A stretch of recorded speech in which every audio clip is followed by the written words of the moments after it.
Bueno, entonces, la clase pasada estábamos hablando acerca de los nutrientes, y uno de los principales nutrientes que debe de tener el organismo, y lo vimos así también en tiempo, ¿no? ¿Qué tanto es importante este oxígeno como para causar problemas en un organismo? Y ya vimos que en los primeros 3 minutos, si no existe oxígeno, pues empieza a haber problemas en el organismo y empieza a haber muerte celular. Y también si se espera o hay esa falta de oxígeno, ¿sí? Durante 6 minutos, entre 5 y 6 minutos, pues puede sobrevenir la muerte. Entonces es un nutriente que es el más esencial que ocupa el organismo. Ahora, estábamos revisando cómo este oxígeno llega a través del sistema respiratorio hasta la sangre, ¿no? Todos los procesos fisiológicos que se requieren para que este oxígeno llegue hasta la sangre, ¿no? Y que en cualquier momento este sistema respiratorio, que no es el único, ¿no?, que va a influir en que llegue este oxígeno, porque también vimos que está coordinado por el sistema nervioso, ¿sí? Y también hay un sistema neuroendocrino que nos va a ayudar a que este oxígeno también sea o llegue a nuestras células. Y también uno que influye mucho, pues es el sistema cardiovascular. Y estábamos hablando específicamente de ¿no? Cómo es, este sistema es muy importante porque es el que va a transportar la sangre.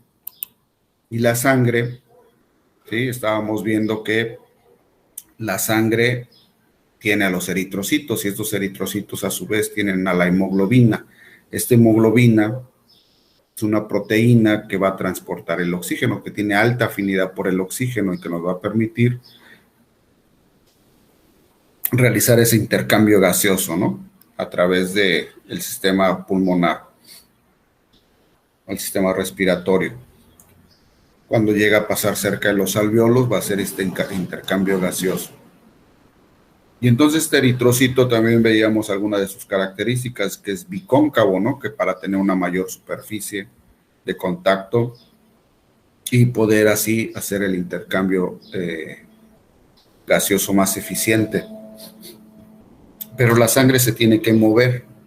Estábamos viendo que a eso, que la sangre se mueva, ¿sí? La sangre se mueve con cierta presión. Y esa presión sanguínea, ¿sí?, tiene dos partes, ¿no? Dos partes que la componen, la presión hidrostática y una presión coloidosmótica. Ahora, el flujo de sangre, ¿sí?, con esta presión y con el contenido o los componentes de la sangre, hacen que se forme algo que se conoce como flujo laminar de la sangre. El flujo laminar de la sangre está compuesto por dos componentes. Uno que se conoce como flujo axial, ¿sí? Y el flujo axial es lo que corre en medio de los vasos sanguíneos. Tenemos a la sangre y en la parte central de ese flujo, ¿sí?, van a ir los elementos figurados, que son las células. Entonces, estas células van a viajar por el flujo axial.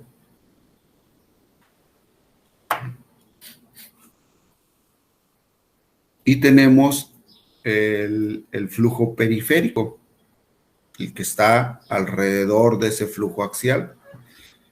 Y ese flujo periférico es donde corren los componentes no figurados de la sangre. Y en este caso vamos a tener que por ahí van a estar los lípidos, carbohidratos, proteínas, vitaminas y un componente muy importante. Sí, ¿Podría volver a explicar eso, por favor, eso último? Donde empezó lo del flujo axial. el flujo axial, a ver, vamos a tratar de explicarlo un poquito mejor. A ver, Sí, vamos a... gracias. Me quedé más o menos en lo de la presión hidrostática y la presión coloidosmótica. Sí, ahorita hablamos de ellas. Estamos hablando del flujo, ¿no? Sí, exacto. El flujo de sangre, nosotros tenemos un vaso sanguíneo, ¿no? Un vaso sanguíneo. Ese vaso sanguíneo tiene una presión sanguínea, ¿sí? Que es la que va a impulsar la sangre a través del vaso sanguíneo. Y ahorita vamos a ver qué es lo que compone la presión sanguínea. Pero la sangre se mueve de tal forma que no pueda llegar a dañarse, ¿sí? Por su flujo, por su movimiento. Ustedes imaginen, por ejemplo, que tenemos una célula sanguínea aquí. ¿Qué le va a pasar a esa célula sanguínea si se está moviendo hacia acá? ¿Sí? Vean, ¿qué le va a pasar a esa célula sanguínea si se mueve de esa forma?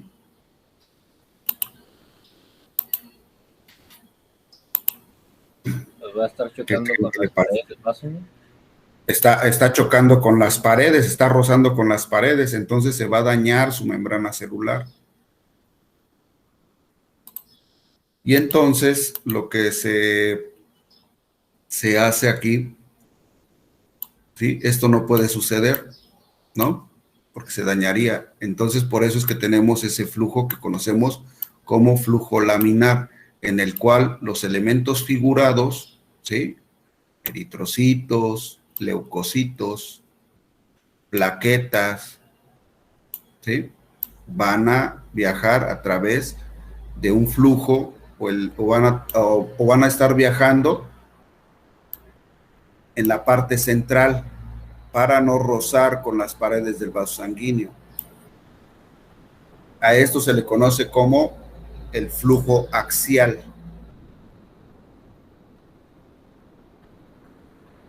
¿sí? O corriente axial.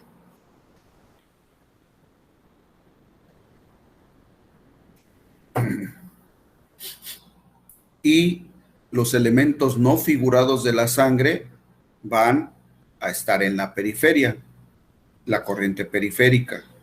Y estas dos corrientes, la corriente axial y la corriente periférica, nos van a dar el flujo laminar que tiene la sangre.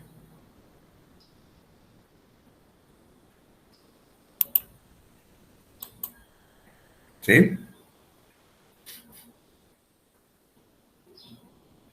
Sí, profe, mucho mejor, gracias. Uh -huh.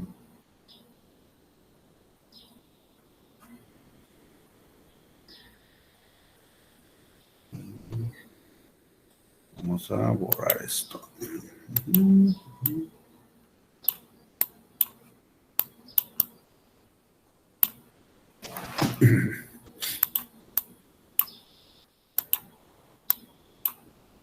Bueno, entonces así es como se va a mover la sangre, ¿no?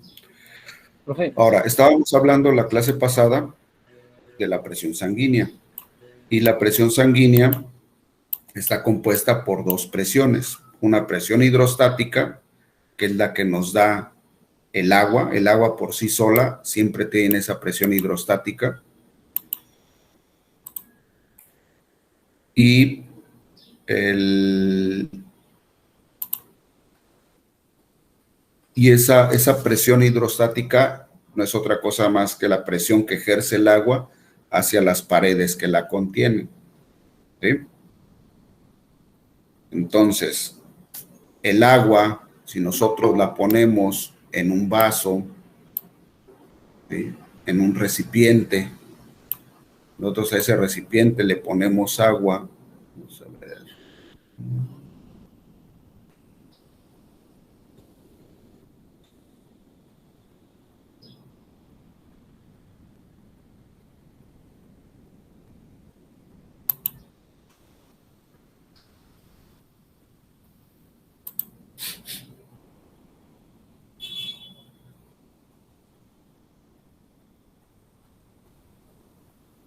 vamos a ponerle agua a ese recipiente.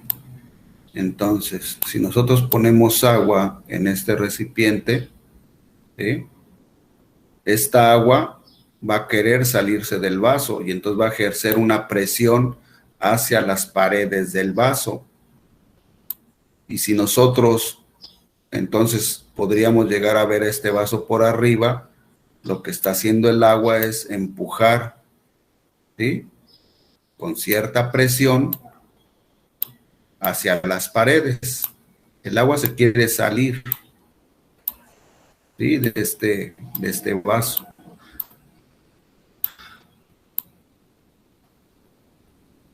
Entonces, esa es la presión hidrostática. El agua siempre quiere o siempre ejerce esa presión hacia las paredes que la contienen. Y esto no nada más sucede en los organismos, en biología, sino que sucede en cualquier parte donde exista agua, ¿sí? El agua por sí sola tiene una presión hidrostática, pero nosotros en biología tenemos que esta presión hidrostática, ¿sí? Es el agua, es la presión que ejerce el agua hacia las paredes que la contienen, más la fuerza de bombeo. Y la fuerza de bombeo es qué tanto me están empujando el agua, ¿no? Con qué tanta fuerza a la hora de yo, por ejemplo, vertir aquí agua, con qué tanta fuerza puedo yo, si por ejemplo yo tengo una jeringa, aquí no me salió muy bien la jeringa, pero si yo tengo una jeringa y estoy vertiendo agua y la estoy poniendo así en gotitas, o si estoy apretando la jeringa y el agua sale con mucha fuerza, la fuerza de bombeo que ejerce la jeringa va a ser diferente y la presión, por ejemplo, que la presión hidrostática, si yo la dejo caer muy despacio, es poca. Si yo la dejo caer muy fuerte esa agua, va a ser mucha la presión hidrostática, va a aumentar. Y lo que a nosotros nos ayuda a que esa presión hidrostática disminuya o aumente, o esa fuerza de bombeo, es el corazón, ¿sí? Nuestra fuerza de bombeo del agua es el corazón y es el que puede llegar a aumentar o disminuir la presión. Hay otros componentes, ¿no? Que también influyen, pero básicamente esto es lo que conocemos como presión hidrostática.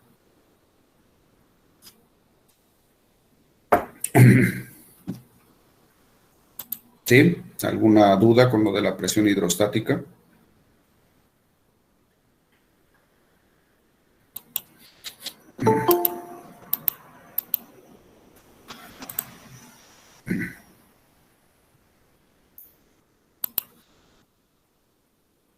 Bueno, otra presión que vamos a tener, que compone la presión sanguínea, pues es la presión coloidosmótica. Y la presión coloidosmótica nos la van a dar los solutos contenidos en una solución.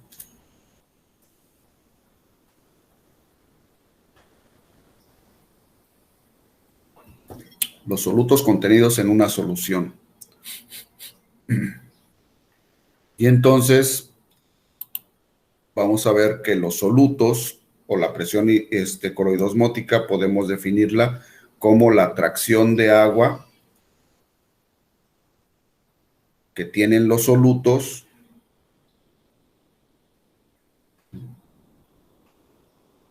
en una solución, ¿vale?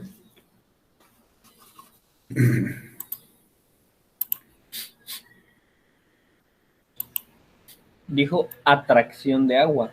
La atracción de agua que tienen los solutos en una solución. Por ejemplo, nosotros tenemos varios solutos ya dijimos que si nosotros cortamos un vaso sanguíneo lo vamos a ver así, ¿no? Un vaso sanguíneo si lo llegamos a cortar, y tenemos la corriente axial, que va por aquí van a venir las células en la parte central, ¿sí? y tenemos la corriente periférica. Dentro de esa corriente periférica, ¿sí?, aparte de la corriente axial, hay solutos. Y uno de esos solutos que tiene esa solución, ¿sí?, uno de los principales es la albúmina.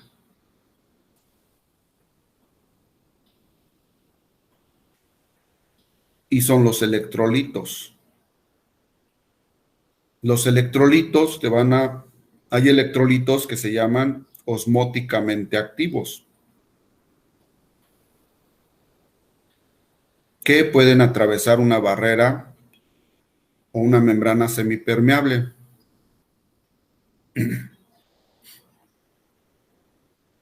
Y tienen un poder grande de atracción de agua. Uno de los electrolitos que más influye en esta presión coloidosmótica, pues es el sodio. Entonces, si nosotros tenemos, por ejemplo, dos recipientes y yo pongo sodio aquí, ¿no? Pongo sodio, ¿sí?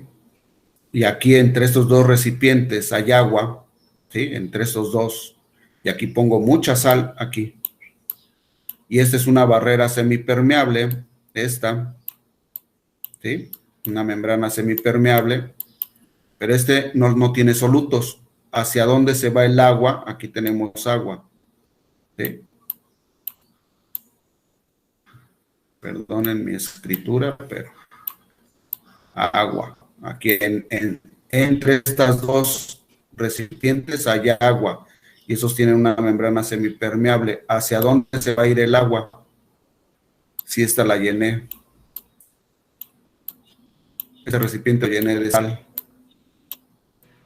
de cloruro de sodio. Hacia el que tiene sodio. ¿Okay? Se va a ir hacia acá, hacia donde está la sal. ¿Sí? Se va a llenar de agua este.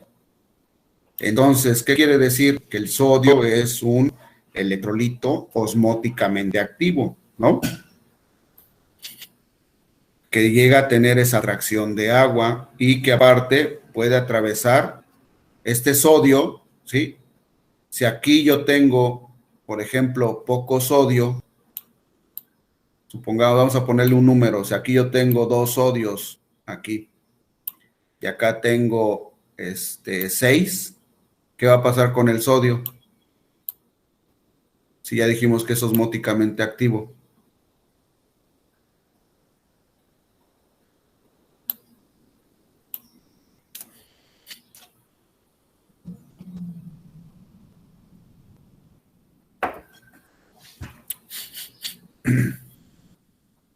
¿Qué creen que pase con el sodio?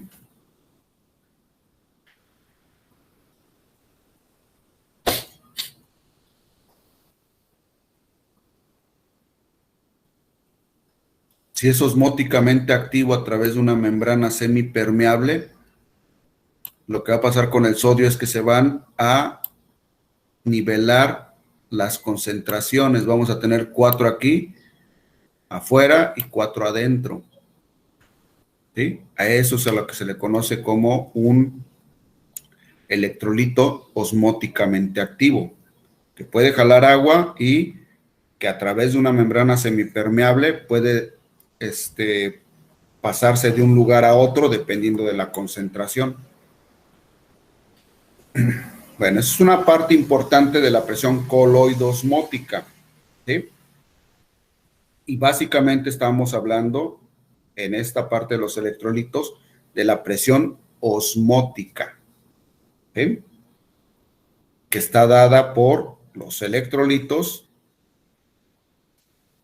y la otra parte de la presión, que es la coloidal, esa presión coloidosmótica, que se conoce también como presión oncótica, está dada por las proteínas.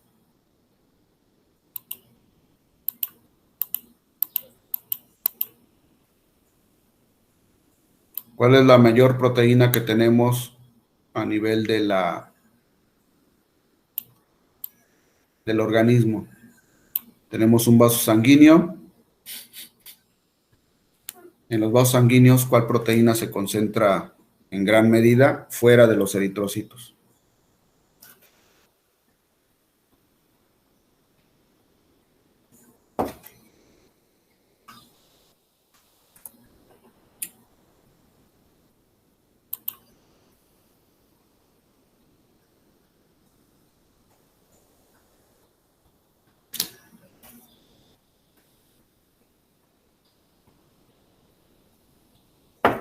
¿No? ¿Alguien sabe? Hemoglobina. La hemoglobina está dentro de los eritrocitos. Dije, fuera de los eritrocitos, ¿qué proteína se concentra más?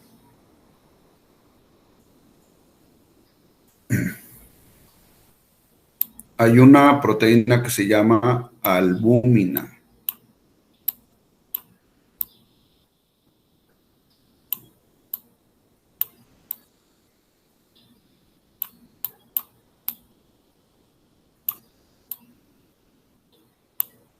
Entonces, la proteína que nos va a permitir en mayor medida, ¿sí?, la atracción de agua hacia este soluto, la albúmina, es una proteína producida en el hígado. Y esta proteína es la que va a sumar más a la presión coloidosmótica. ¿Sí? Y también se le conoce, cuando hablamos de presión que ejerce la albúmina hacia el agua, esa atracción, ¿sí?, es la presión oncótica. Y entre las dos, entre la presión osmótica y la presión oncótica, se le conoce como presión coloidosmótica. Entonces, ¿qué va a hacer la albúmina? Si nosotros tenemos albúmina, aquí esa proteína que es producida por el hígado y la tenemos dentro de los vasos sanguíneos, esta albúmina tiende a retener el agua. ¿Sí? Van a retener agua.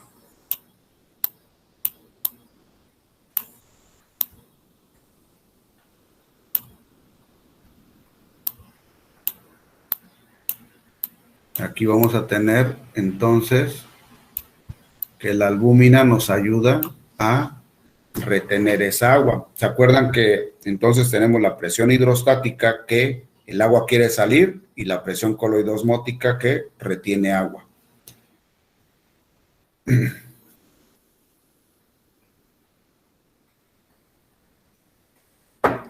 Ahora, ¿qué influye también en estas presiones, en la presión sanguínea? Pues obviamente la cantidad de agua.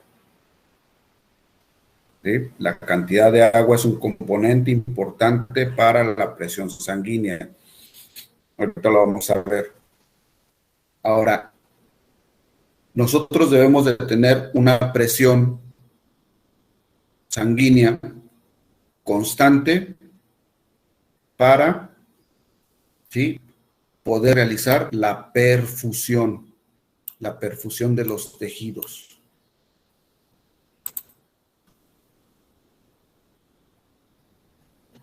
¿Y qué es la perfusión de los tejidos? Pues básicamente es poderles entregar a las células de ese tejido, ¿sí?, tejido u órgano,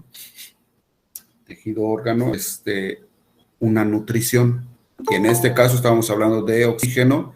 Entonces la perfusión es que ese oxígeno le llegue a todas las células del organismo. ¿Sí? Y por consiguiente, pues los demás nutrientes. Eso es perfusión.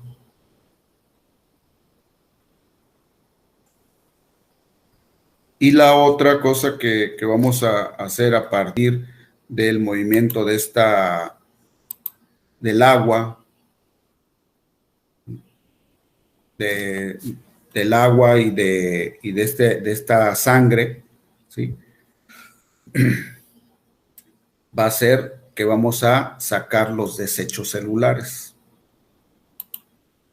Si nosotros sacamos los desechos celulares, ¿sí?, también nos ayuda, ¿sí?, a que el cuerpo no se empiece a contaminar con esos desechos que ya habíamos hablado, ¿no?, que genera el organismo y que en algún momento pueden llegar a ser dañinos para él.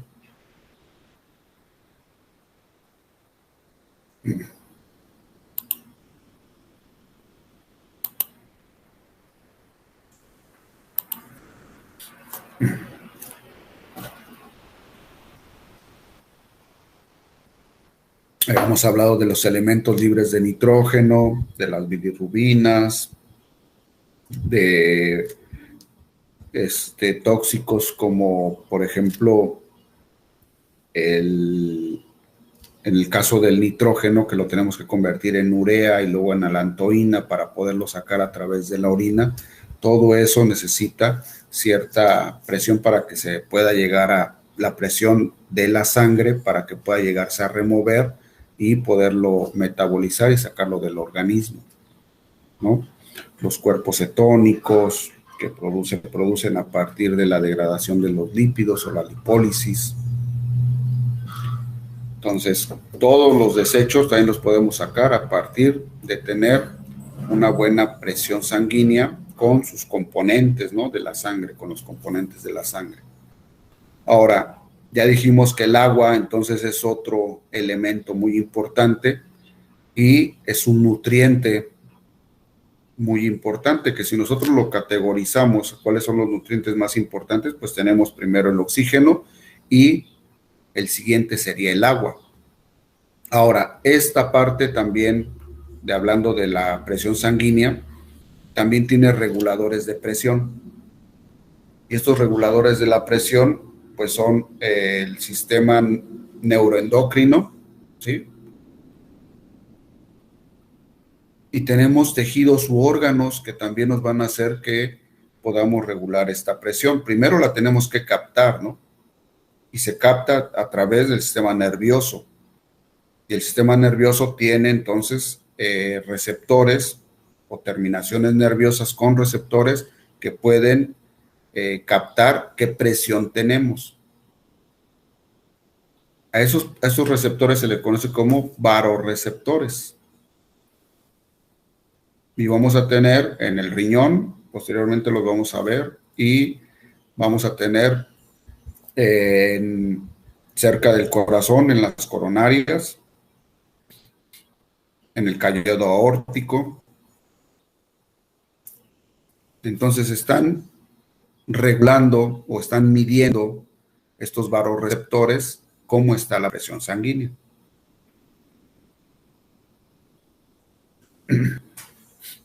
Profe, ¿puede repetir esto último que mencionó? Lo de los receptores, por favor. ¿Cómo se llamaban? ¿Varorreceptores? Los varorreceptores. ¿Y dónde se encontraban? Vamos a tener varorreceptores en el aparato yuxtaglomerular del riñón, en las coronarias, arterias coronarias, en el callado aórtico principalmente.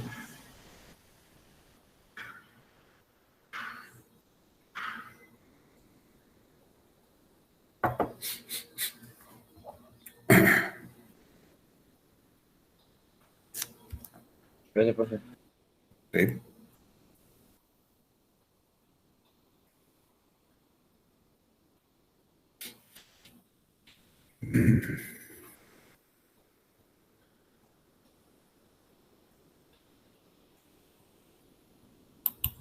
Bueno, y también, entonces el otro nutriente del que vamos a estar hablando y que influye mucho si un organismo se encuentra bien o mal, es el agua, ¿sí? ¿Qué tanto un organismo puede vivir sin agua? Va a depender del clima, ¿no? Pero aproximadamente,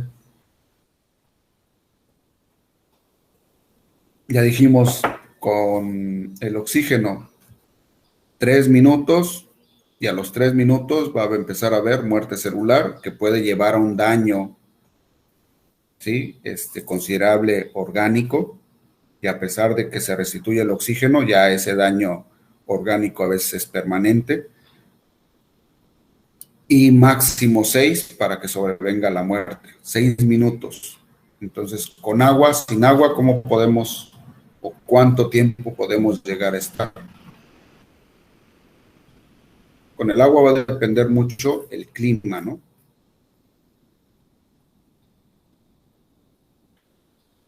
Por eso el rango sin agua pues puede llegarse a ampliar. Pero ¿cuánto creen que pueden llegar a vivir sin agua? Según yo, de 4 a 5 días, ¿no? Va a depender del clima, pero aproximadamente son de 1 a 3 días. ¿Sí? Depende del clima y del estado biológico de cada individuo. Por eso es que es un rango más amplio.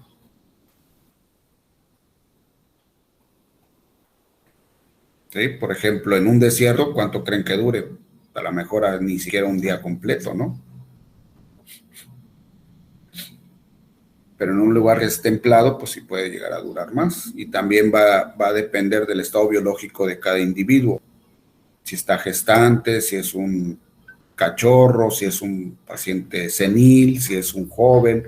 Entonces todo eso va a variar en cuánto pueda llegar a durar sin agua. Pero hablamos de entre 1, 3 y de máximo hasta 5 días, así como dice su compañera. Pero generalmente se dice que de 1 a 3 días. Y el agua es un elemento muy importante porque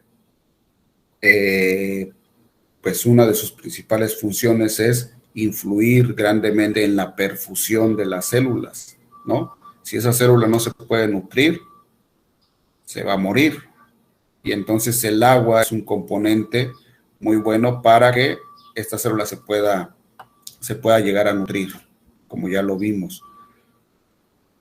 También todas las actividades biológicas, ¿sí?,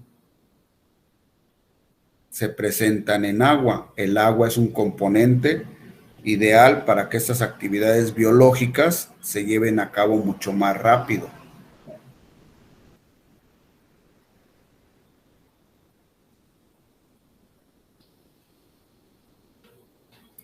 El agua también nos va a ayudar a la oxidación para poder obtener energía, ¿sí?, a partir de los otros nutrientes como son los carbohidratos.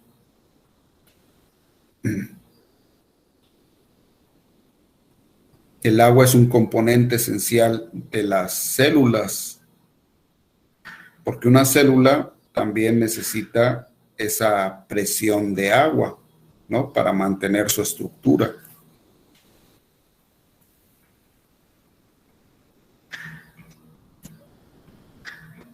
Y las características del agua, ¿sí?, como son el poder, por ejemplo, ser el mejor diluente que existe en el mundo, ¿sí?, permite que se lleven a cabo estas reacciones biológicas.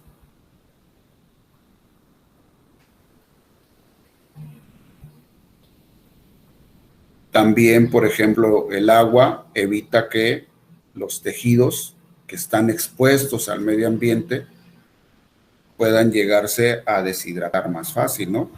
Si nosotros los mantenemos húmedos, pues eso permite que no se empiecen a resecar estas células y puedan sufrir algún daño. Y así podemos decir muchas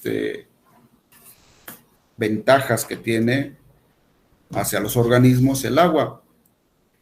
Y lo vamos a ver representado muy fácilmente. La importancia del agua se ve representada fácilmente en la cantidad de agua que tenemos los organismos, ¿no? Los organismos tenemos una gran cantidad de agua. Aproximadamente de nuestro peso corporal, ¿sí?, tenemos un 60, va a depender del estado biológico de todos los individuos, pero aproximadamente tenemos, así como lo ven ahí en la imagen de su lado derecho, tenemos un 60% de agua corporal total.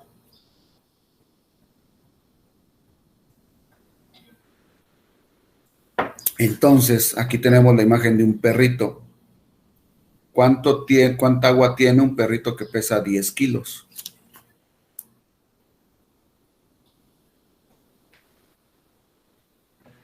Como 6 litros.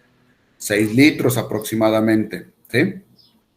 Porque el agua corporal total de un organismo es el 60% de su peso.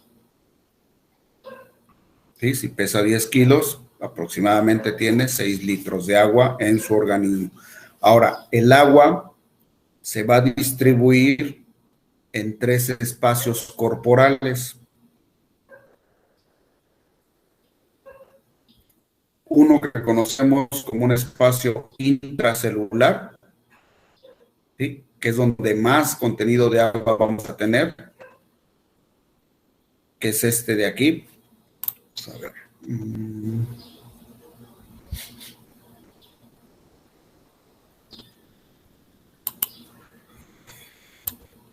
Este de aquí, este espacio, ¿sí? Es el espacio celular, intracelular, y es el que contiene más agua. Va a tener de ese 60%, el 40% corresponde al agua intracelular.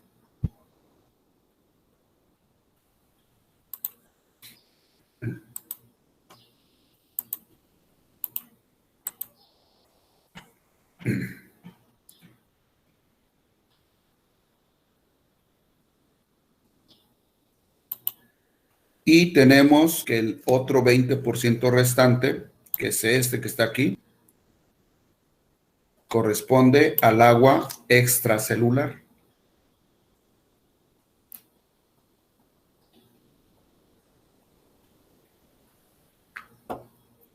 Y de esta agua extracelular, ¿sí?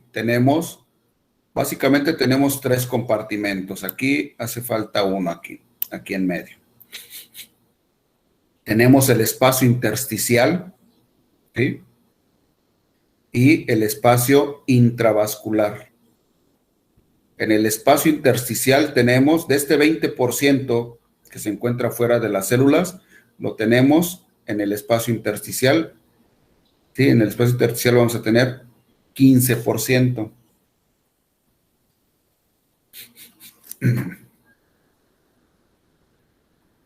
Y en el espacio intravascular vamos a tener un 5%.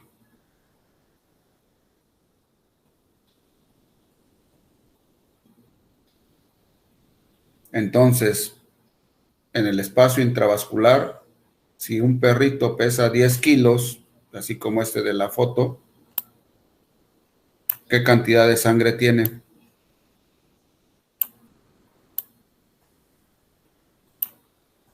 Aproximadamente.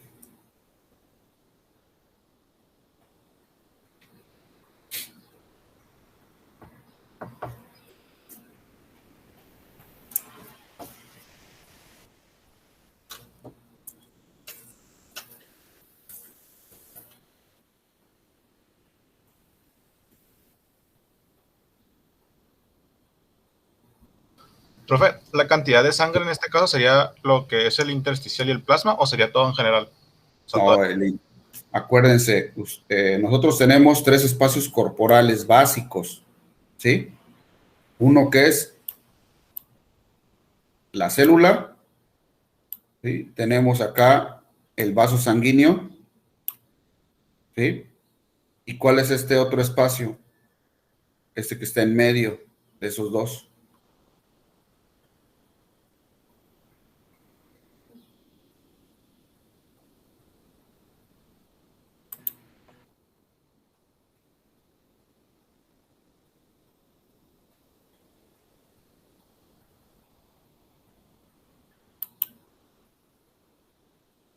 Aquí tenemos el espacio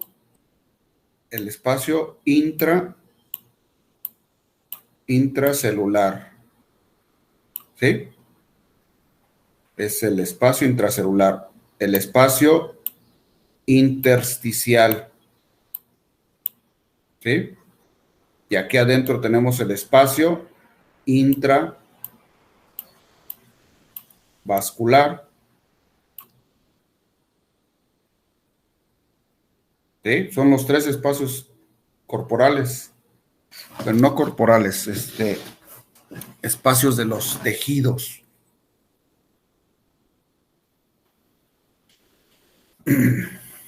Todos los tejidos están compuestos por células, un espacio intersticial y un espacio intravascular. ¿Sí? ¿Es lo mismo decir espacio intersticial a líquido intersticial? Cuando hablas del agua, ¿sí? Cuando estás hablando a partir, porque en el espacio intersticial no nada más hay líquido, también hay ciertos componentes que, por ejemplo, son el colágeno, ¿sí? Las fibras de colágeno. Hay gran cantidad de fibras de colágeno en el espacio intersticial. Sí, no es lo único que hay ahí, pero el líquido intersticial es, aquí lo dice, miren, el fluido intersticial o líquido intersticial.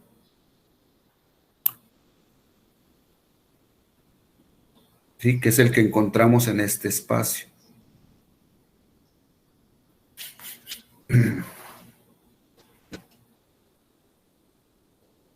Entonces, ¿a qué se refiere con el líquido intravascular? ¿A qué nos referimos? El que está dentro de los vasos sanguíneos. ¿Y qué es lo que está dentro de los vasos sanguíneos? Por la sangre. La sangre. La sangre. Entonces, ¿cuánta sangre tiene un perro que pesa 10 kilos? Aproximadamente. Medio litro. 500 mililitros, mira, aquí está apuntado. 500 mililitros. Aproximadamente tiene de sangre ese perro. Pero no es ¿Por el qué? plasma un componente de la sangre. De la sangre, así es, que es el mayor componente de la sangre. ¿Cuánto creen que sumen las células a este porcentaje? Muy poco, por eso es que les dije aproximadamente. ¿Sí?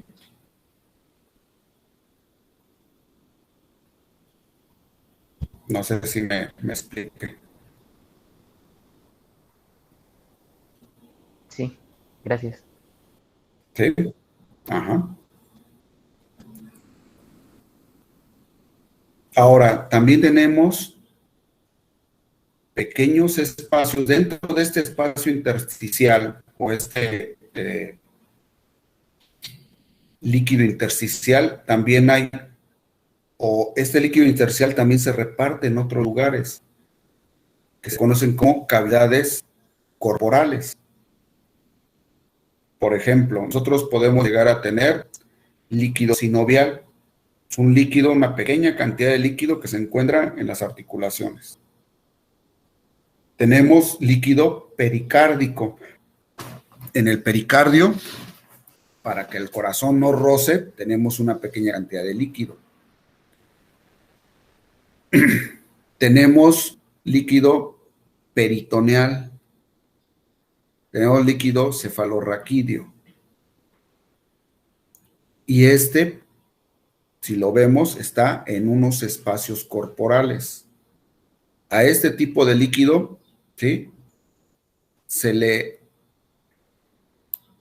considera que es parte del fluido intersticial, pero se le conoce como líquido transcelular. Y corresponde, de este espacio intersticial, corresponde al 1%.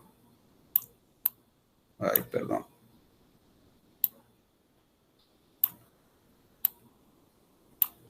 Al 1%.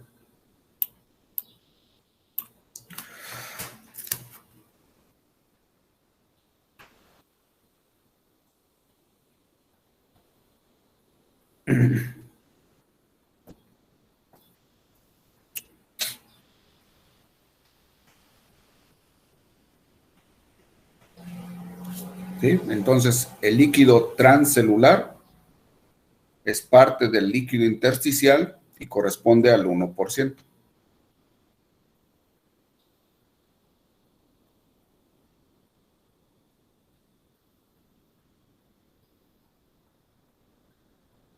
Y así es como se va a distribuir el agua corporal total.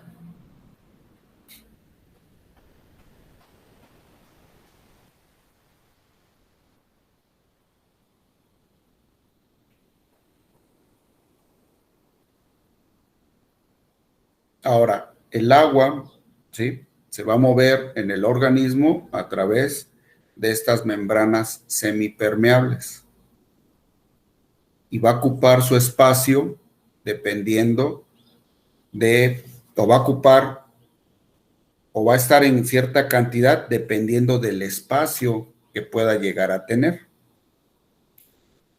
¿Sí? Porque el agua se mueve a través de un proceso que nosotros conocemos como ósmosis. ¿Qué es la ósmosis?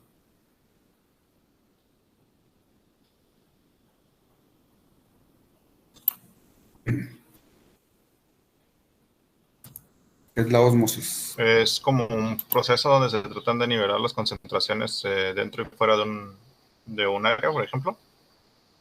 O sea, no sé si esté bien como lo dije. Hay algunos, por ejemplo, hay algunos términos que deben de estar completos para estar bien, ¿no? Uno de estos es la ósmosis.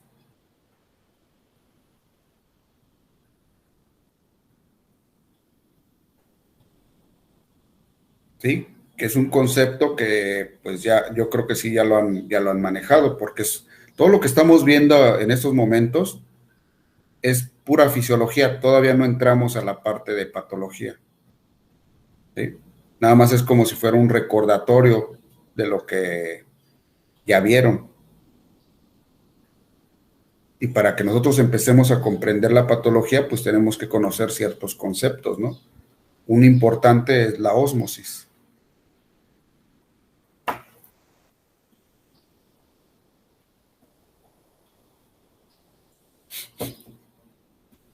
Así como en su momento vimos lo que era la homeostasis, ¿no? También es un concepto de fisiología.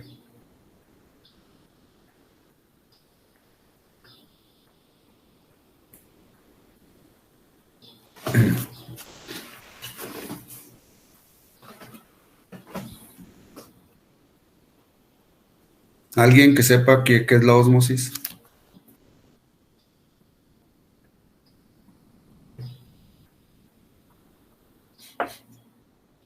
No es cuando que el cuando paso de agua a través de una membrana semipermeable o algo similar. Paso del agua a través de una membrana semipermeable. ¿Qué más?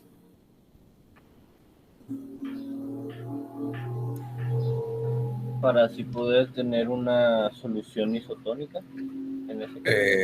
O sea, No. Ahorita vemos lo de eso de isotónico y todo, no. ¿es un paso en el que no se gasta energía? Sí, así es. Pero ¿qué es ósmosis?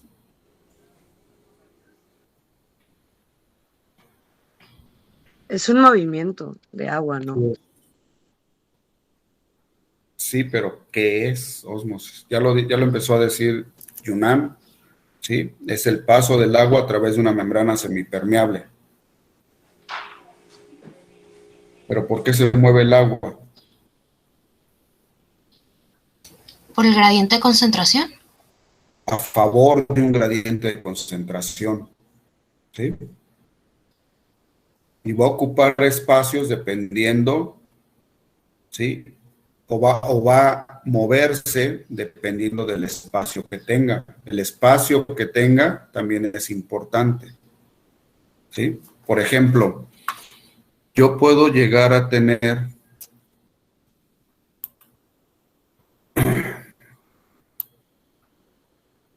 un recipiente así grande aquí y un recipiente pequeñito aquí. Y esto que está aquí, es una membrana semipermeable.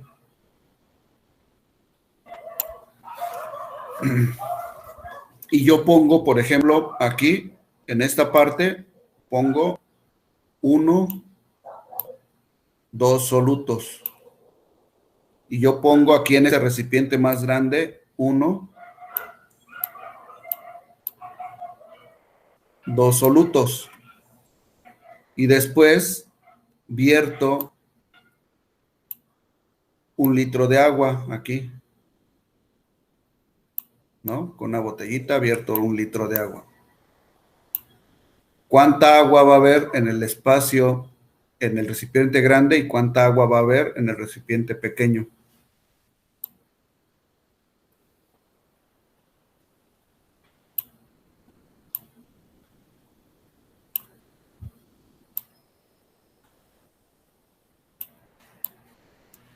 Pues debería haber la misma cantidad de agua, ¿no? Medio litro y medio litro. Medio litro y medio litro. ¿Por qué? Porque el agua se mueve a través de una membrana semipermeable a favor de un gradiente de concentración, y si los dos, ¿sí?, espacios, a pesar de que uno esté más grande, tienen el mismo gradiente de concentración, ¿sí?, el agua va a ser, me salió chueca la línea, ¿no? Pero se va a distribuir igual cantidad de agua, ¿sí? Generalmente no quedaría así, ¿no? Quedaría más abajo. Perdón, más arriba, hasta acá. Pero en los dos, por tener la misma cantidad de solutos, se va a distribuir el agua, ¿sí?, de la misma forma. Va a haber, si yo vierto 1 litro de agua, va a haber 500 mililitros de un lado y 500 mililitros del otro. Así es como se va a mover el agua, a través de la ósmosis.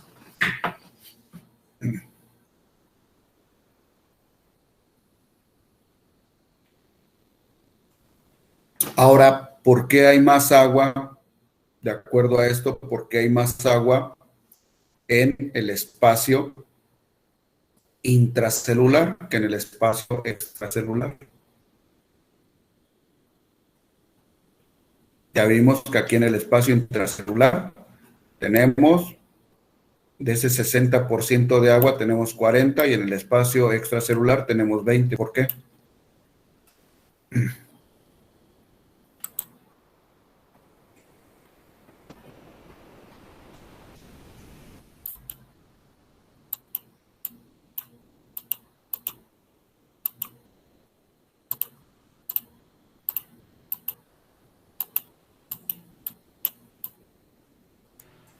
Pues sería por lo del gradiente de concentración, ¿no? O sea, todo está más concentrado en el espacio intracelular que en el extracelular. Supongo yo.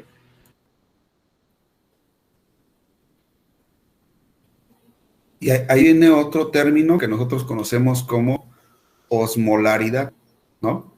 Entonces, ¿qué es la osmolaridad?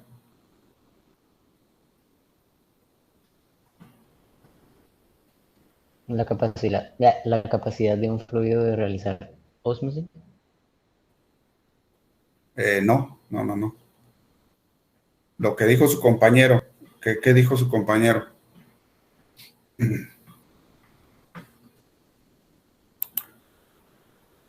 Osmolaridad. ¿Será la cantidad de soluto en un medio? Cantidad de solutos contenidos en una solución en litros, ¿no? Esa es la osmolaridad. Y entonces, por ejemplo, para que el agua se distribuya así, ¿deberán de tener diferente osmolaridad?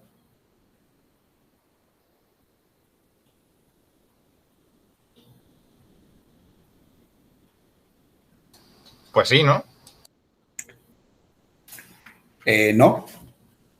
No. Si tuvieran diferente osmolaridad, habría componentes que es... nosotros tenemos 3 espacios, miren. 3 espacios. Uno grande, uno mediano, ¿sí?, que es el espacio intersticial, y tenemos el espacio vascular. ¿Por qué a este le toca así de agua, a este así de agua y a este así? ¿Qué pasaría si fueran osmóticamente iguales, que tuvieran la misma cantidad de solutos? se distribuirían como lo vimos hace rato, ¿no? Si yo vierto 1 litro de agua, ¿sí? Esa agua, si tuvieran la misma cantidad de solutos, ¿sí? El agua se distribuiría igual en los 3 espacios, la misma cantidad. Y en este caso, en el espacio corporal, en el cuerpo, no se distribuyen así. Entonces, ¿qué cambia?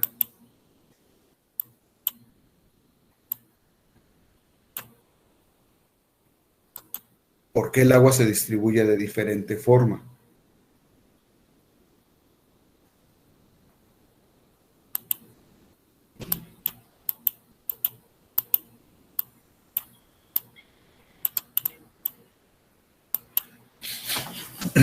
Entonces, los 3 espacios corporales que estamos viendo no tienen diferente cantidad de solutos. Lo que tienen diferente es el espacio. A eso se le conoce, si nosotros lo hablamos en términos de tonicidad, son isotónicos los espacios. Tienen la misma cantidad de solutos en relación al espacio que guardan. ¿Sí? Por ejemplo, si yo tengo un espacio que es de, no sé, de 1 litro, una botella de 1 litro, ¿sí? Y en esa botella de litro tengo, dentro de ella tengo 8. Tengo una botella, ¿sí? Y esa botella le cabe 1 litro. Y tengo, dentro de aquí, tengo 8 solutos. ¿Sí? 8 solutos. Y tengo una botella aquí de medio litro. Para que yo diga que son iguales, ¿cuántos solutos debe de tener esa botella de medio litro? La mitad. La mitad debe de tener 4 solutos, ¿no? ¿Sí? Pero su espacio, vean, se redujo a la mitad, ¿no? ¿Cómo son entre ellas estas 2 soluciones? Isotónicas, ¿no? ¿Por qué? Porque tienen la misma cantidad de solutos o tienen la misma osmolaridad si las comparamos. A eso se le conoce como tonicidad. Entonces, ¿qué es la tonicidad? Es la comparación de 2 soluciones con respecto a su osmolaridad. Y la osmolaridad es la cantidad de solutos que tiene una solución, ¿no? Entonces, si esta que tiene un espacio de 1 litro tiene 8 solutos y esta que tiene un espacio de medio litro tiene 4, son isotónicas entre sí. ¿Sí? Son isotónicas. ¿Sí me expliqué?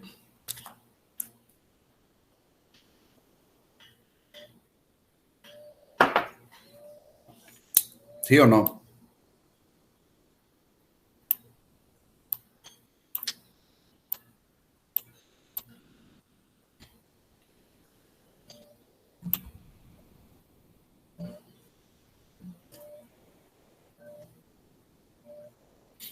¿Puede repetir la definición de tonicidad? La tonicidad es la comparación de 2 soluciones con respecto a su osmolaridad.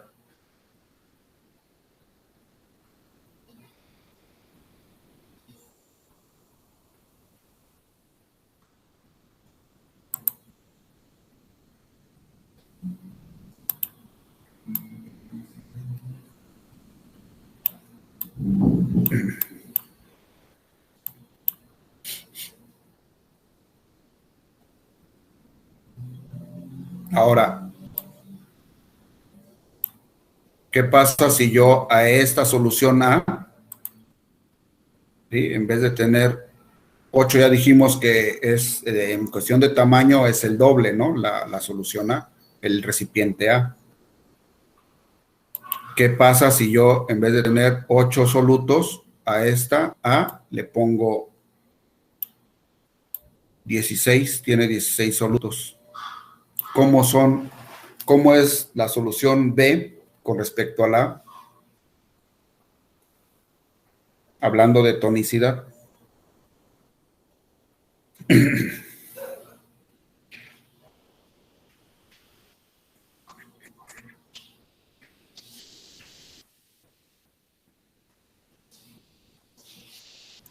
El de 16 sería hipertónico.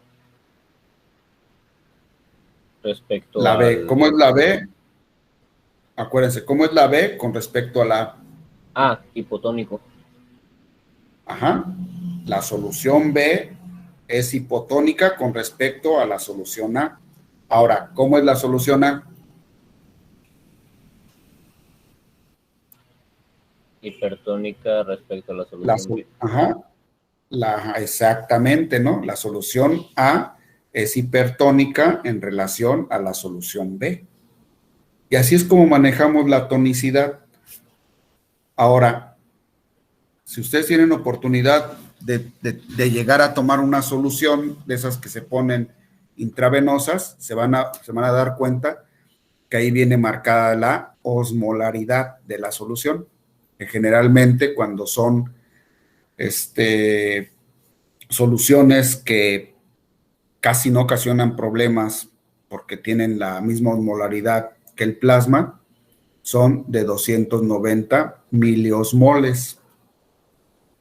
¿Sí? Y entonces... ¿Perdón? Que si lo puede repetir, porfa, se me trabó.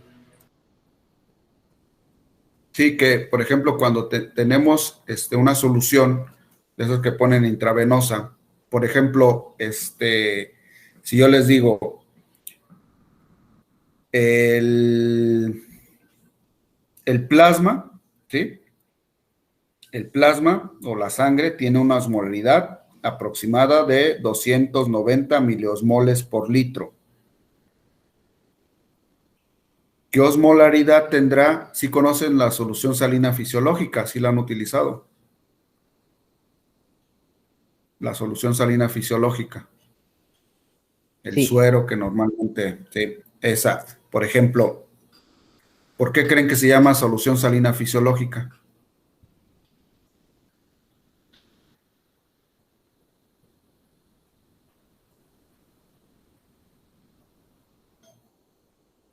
Es una solución salina, pero ¿por qué fisiológica?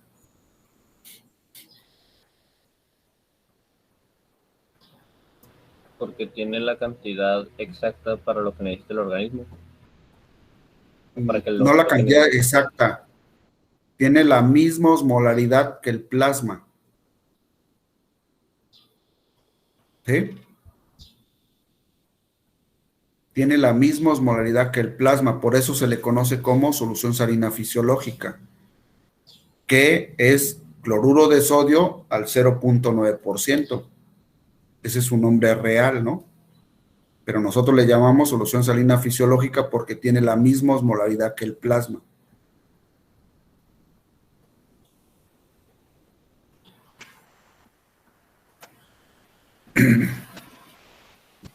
Por ejemplo, aquí tenemos 3 tipos están los eritrocitos, ¿sí?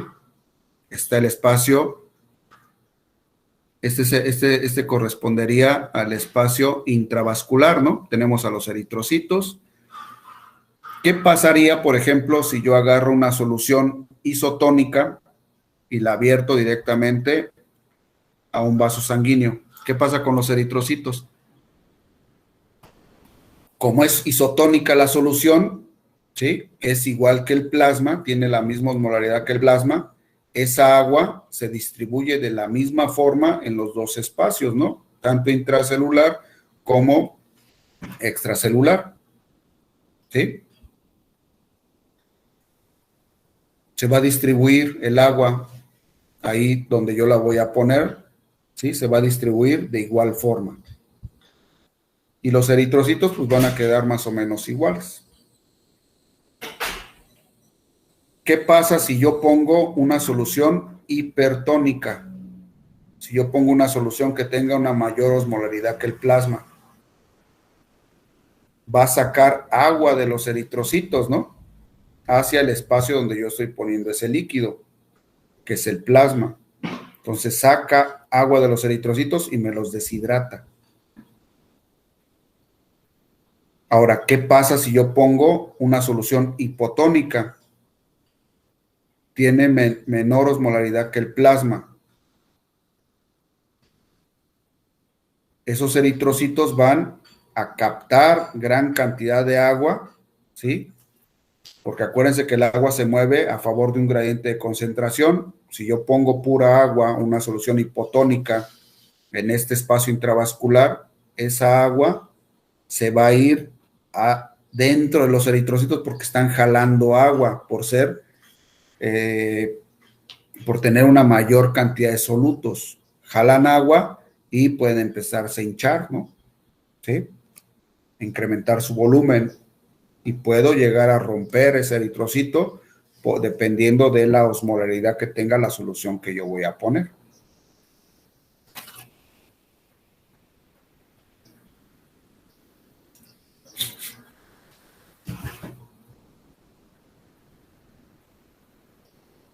Entonces, hipotéticamente, si nosotros tenemos aquí en este espacio, ¿sí? El agua corporal total es de 60%, en el espacio intracelular tenemos un 40%, en el espacio intersticial hay 15%, y en el espacio intravascular 5%. ¿Sí? Ese es el agua corporal total.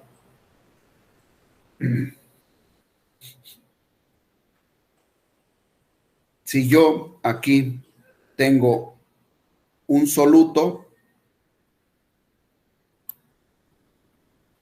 ¿sí? En este espacio tengo un soluto. ¿Cuántos solutos debo de tener en el espacio intersticial? 3. 3. Así es, ¿no? Porque es 3 veces más grande. Y en el espacio intracelular,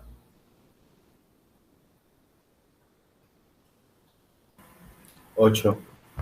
8. Exactamente. ¿Sí? ¿Ya ven? Sí. Ya saben cómo se distribuye el agua. Muy bien. 8. ¿Sale? Y entonces el espacio va en relación, ¿sí?, a la cantidad de solutos. Y entonces estos 3 espacios, ¿cómo son entre ellos con respecto a su tonicidad? ¿Isotónicos? Son isotónicos entre sí. Entonces los espacios corporales son isotónicamente iguales, ¿no? Entonces son isotónicos entre sí, son iguales. Lo único que varía es el tamaño, y el tamaño, para ser iguales, pues se compensa con la cantidad de solutos. Entonces, de los 3 espacios, ¿dónde es donde tenemos la mayor cantidad de solutos? Que es obvio, ¿no? Pero ¿dónde están la mayor cantidad de solutos? Dentro del espacio intracelular. ¿Sí?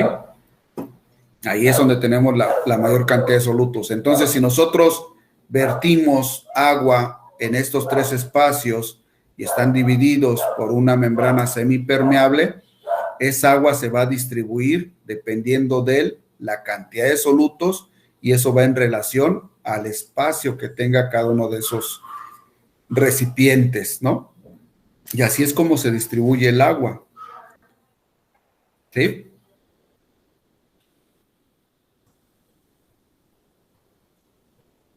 Entonces, ¿qué pasa cuando un individuo se empieza a deshidratar?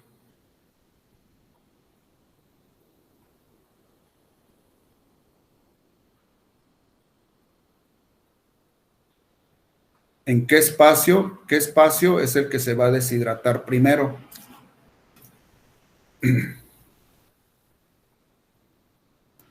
Supongo que el intracelular porque tiene más agua, ¿no? Sí, pero es el menos expuesto. Acuérdense que el intracelular, si nosotros lo vemos de una forma, pues cómo se presenta dentro del organismo.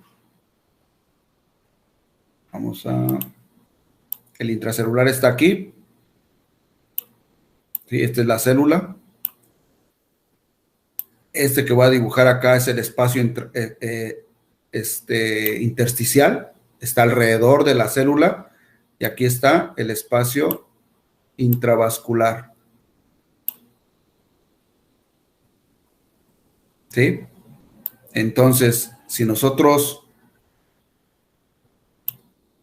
empezamos a perder agua, ¿de qué espacio vamos a empezar a perder primero el agua?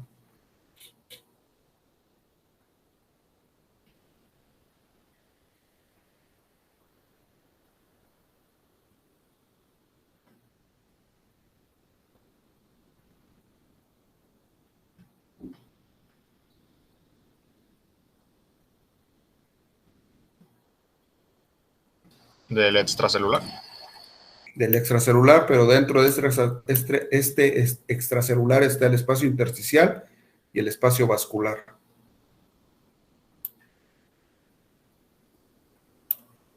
¿De dónde se pierde más fácil el agua? Del intersticial. Por ejemplo, ¿ustedes por dónde los van a hidratar si están gravemente deshidratados?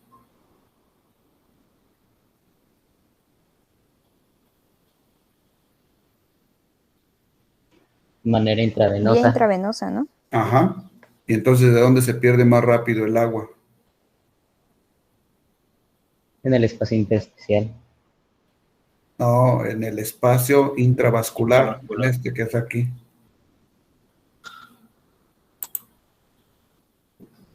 A ver, por ejemplo, si nosotros decimos, es que se pierde más fácil del intersticial, entonces la hidratación sería mejor si yo la pongo en los tejidos, ¿no? Entonces te inyecto agua en por ejemplo, en los músculos para poder hidratarte, ¿sí? Porque el músculo tiene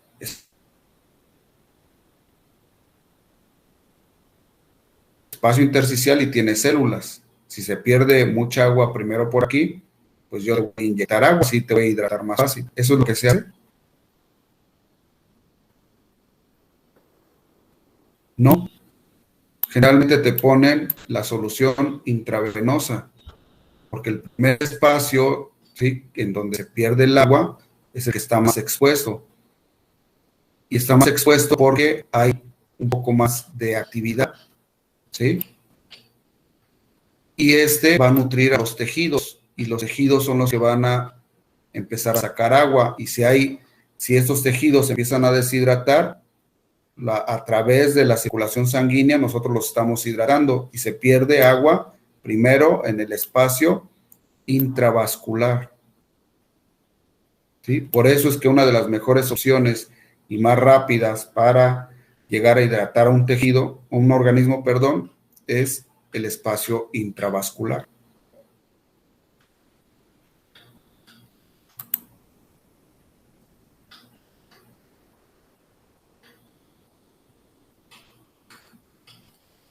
¿Lo podría repetir?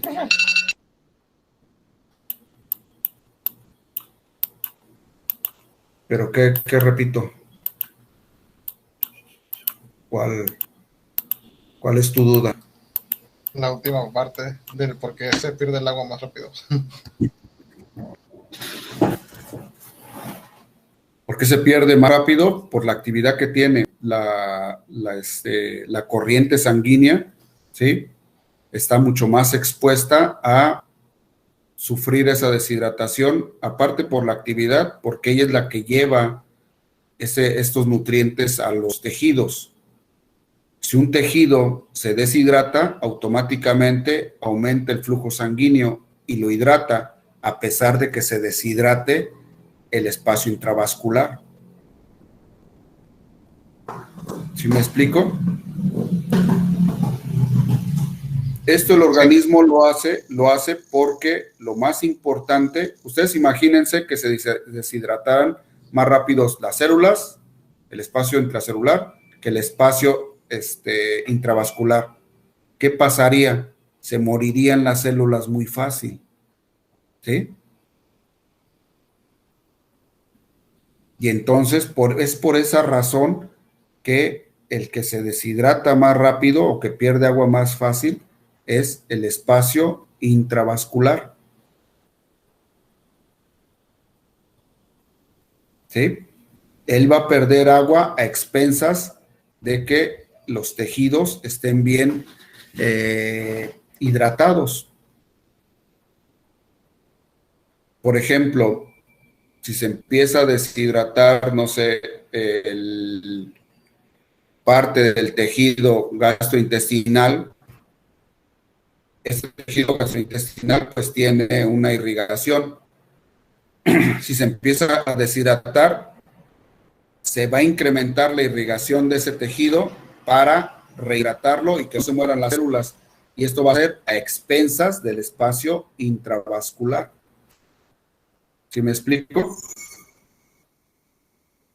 Ahora, para reponer el líquido en el espacio intravascular, ¿sí?, va a ser mucho más fácil que reponerlo en el espacio celular.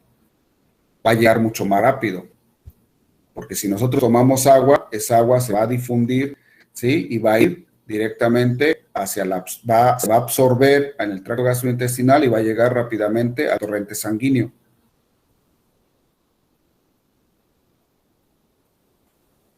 Por eso es que primero se deshidrata el espacio intravascular, porque se puede reponer más rápido el agua en espacio intravascular.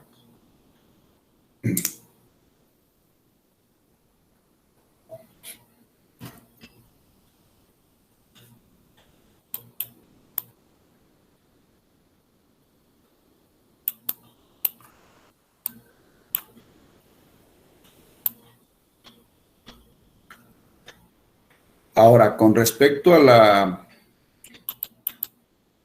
la deshidratación, ¿sí?, ya nos metemos un poquito acerca de la patología. Entonces, la deshidratación es un signo clínico complejo y que es grave, ¿no?, para la salud de los individuos.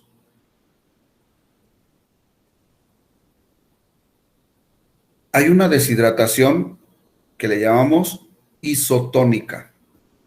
¿Qué está perdiendo un individuo que tiene una deshidratación isotónica? ¿Los nutrientes? Bueno, no. Si es isotónica sería agua y nutrientes. Agua y electrolitos. De igual forma, ¿no? En igual porcentaje. El agua que está sacando también lleva gran cantidad de electrolitos. Así es. Un ejemplo podrían llegar a ser las diarreas. Las diarreas tienen mucha agua, pero también pueden llegar a tener mucha cantidad de electrolitos, principalmente la diarrea del intestino delgado. Esa es una deshidratación isotónica. La deshidratación, acuérdense, es lo que se queda, ¿no? Con respecto al nombre que le damos de tonicidad, es lo que se queda. Entonces, ¿qué se está perdiendo en una deshidratación hipertónica? Decimos, este individuo tiene deshidratación hipertónica. ¿Qué perdió?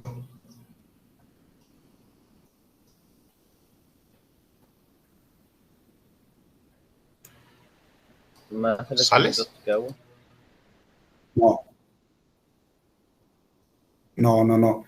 Tiene una deshidratación hipertónica, acuérdense, es lo que tiene ese individuo. Si ese individuo tiene hipertonicidad,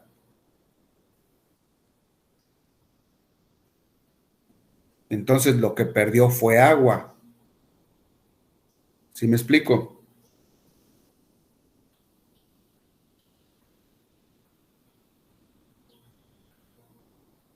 El individuo tiene una deshidratación hipertónica. Quiere decir que tiene muchos solutos o muchos electrolitos y poca agua. Entonces lo que perdió fue agua. Un ejemplo, por ejemplo,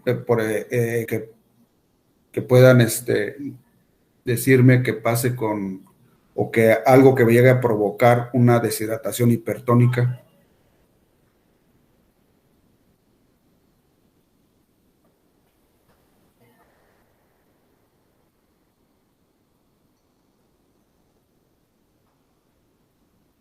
¿El exceso de sudor? Bueno, el sudor generalmente se presenta porque los individuos que llegan a sudar como nosotros también sacan una gran cantidad de sales. Entonces, generalmente hay una deshidratación isotónica cuando sudan. No sé si se han visto que a veces hasta la camisa se pone así como blanquecina. Es por la gran cantidad de sales. Entonces, no, generalmente cuando suda uno mucho tiene una deshidratación isotónica.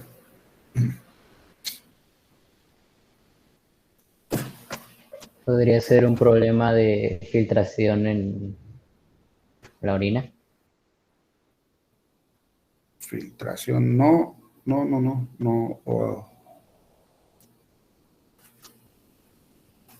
¿Algún acontecimiento en donde un individuo pierda agua nada más?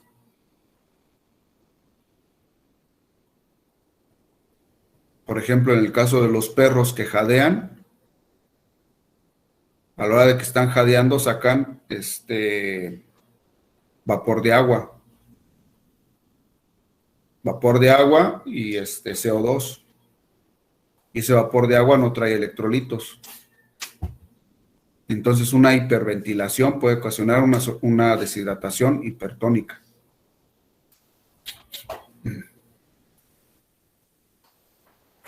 Ahora, una deshidratación hipotónica.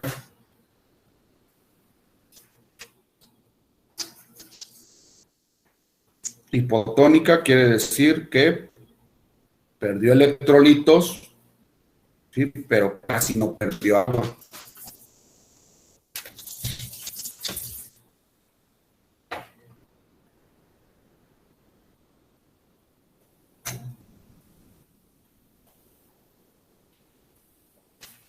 Perdió muchos electrolitos, pero poca agua. Puede suceder, por ejemplo, cuando un individuo tiene vómito agudo.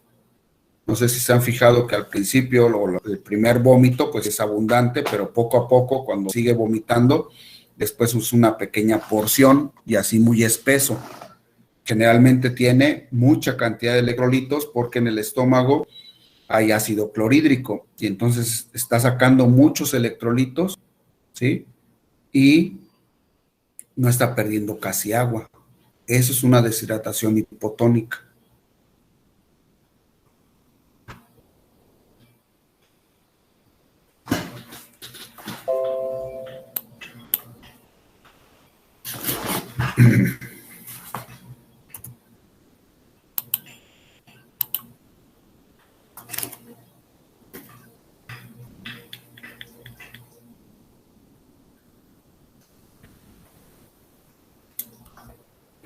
Regresando un poquito a lo de la deshidratación isotónica que mencionaban, lo del sudor, ¿no se han fijado que a veces cuando uno suda mucho y tomas agua, ¿sí?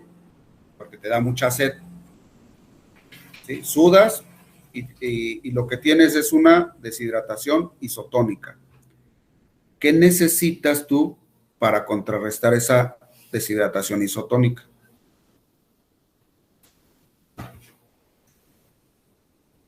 ¿Qué necesitas? Pues en ese caso sería un suero, ¿no?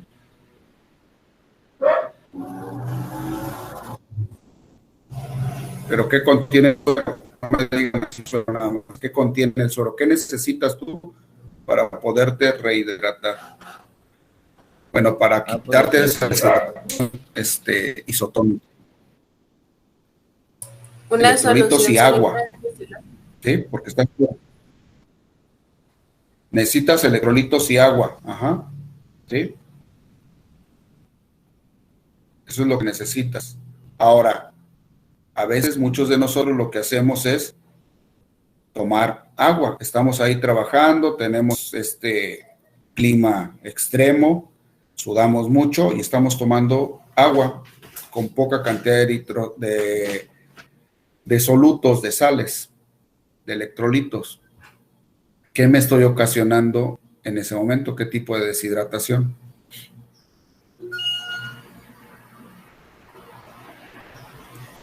¿Hipotónica? Una deshidratación hipotónica. No, hipotónica. Hipotónica es cuando tienes mucha agua, pocos electrolitos. ¿Sí? Exactamente, tienes una deshidratación hipotónica.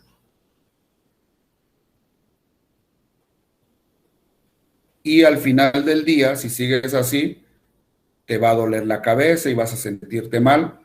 ¿Por qué? Porque te provocaste una deshidratación hipotónica. Acuérdense, deshidratación hipertónica es que tienes muchos electrolitos, poca agua. ¿Sí? Es lo contrario. Deshidratación hipotónica, mucha agua, pocos electrolitos. Entonces, ¿qué necesitas tú, ya que te provocaste esa deshidratación hipotónica, que es lo que a nosotros nos sucede muy a menudo? ¿Qué necesitas para quitarte esa deshidratación? Solutos, electrolitos. ¿Vale? ¿Dudas que tengan?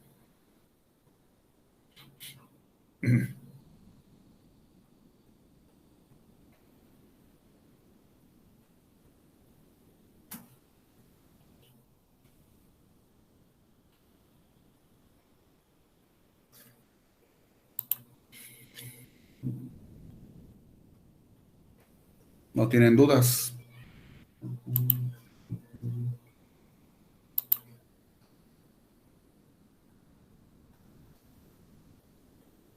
Todo bien. Bueno, pues si no hay dudas, entonces hasta aquí le vamos a dejar.